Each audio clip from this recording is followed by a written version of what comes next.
This is just a sample of the audiobook. To get the complete audiobook, access the link posted in the first comment. Fact that everything begins with an idea. A philosophy based on the fact that riches of every kind begin with the state of mind, that one may start with nothing but thoughts, ideas, and organized plans. Thoughts are things, incredibly powerful things, when mixed with definiteness of purpose, persistence, and a burning desire for their translation into material objects or riches being whatever it is you happen to want. Wise men have been saying this for centuries, and just recently Charles A. Cerami wrote, "The truth is that the human mind is as real an organism as any muscle in the body, but far greater in potential power, and like muscle fiber, it can be strengthened to lead on to unimagined conquests." So this, then, is the truth on which Think and Grow Rich is based. If you know what you want, and if you want it strongly enough to muster the kind of persistence that simply cannot be stopped, you will most certainly achieve it. By controlling your mind, you can control your destiny here on Earth. With this as our foundation, let's talk about Napoleon Hill's famous 13 proven steps to riches as found in his book, Think and Grow Rich. Remembering, of course, that riches are whatever it is you happen to want. And now, Napoleon Hill's famous 13 principles. The first principle, desire. Here is the starting point for all achievement, the first step toward riches. But it's right here that we so often run into a stumbling block. A person will say, "I know what I desire, but can I get it?" We'll get into this business of doubt later, but once and for all, let's clear up this point.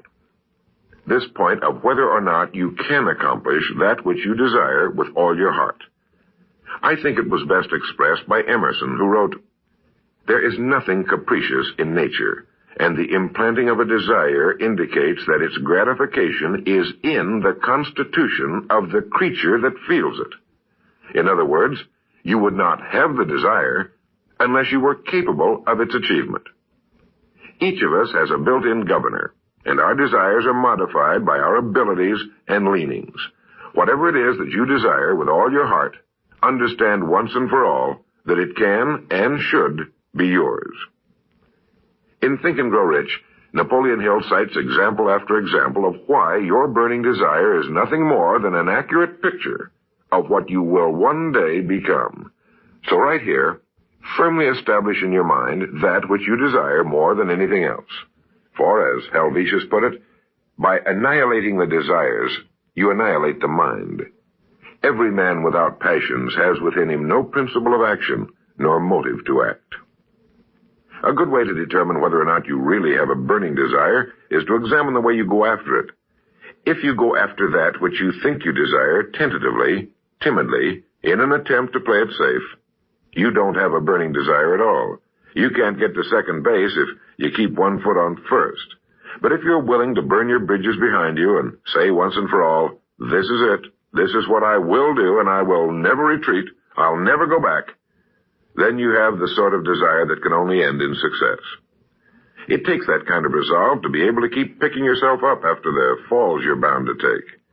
The only people who don't make mistakes are those who never try anything. The timid feeders in the lagoon who never venture into the broad, deep sea beyond. While these principles will work for anything you may want, a more harmonious home life, a more successful career, for our example, let's say your desire happens to be more money, to better care for your family and provide for your future years, to get your share of the prosperity that lies ahead. Napoleon Hill gives us 6 definite, practical steps to follow. 1. Fix in your mind the exact amount of money you desire. It is not sufficient merely to say, "I want plenty of money." Be definite as to the amount. There's a psychological reason for definiteness, which will be described in a subsequent principle. Number 2, determine exactly what you intend to give in return for the money you desire. There's no such reality as something for nothing. 3, establish a definite date when you intend to possess the money you desire. And 4, create a definite plan for carrying out your desire and begin at once, whether you're ready or not, to put this plan into action. 5, Write out a clear, concise statement of the amount of money you intend to acquire, name the time limit for its acquisition, state what you intend to give in return for the money, and describe clearly the plan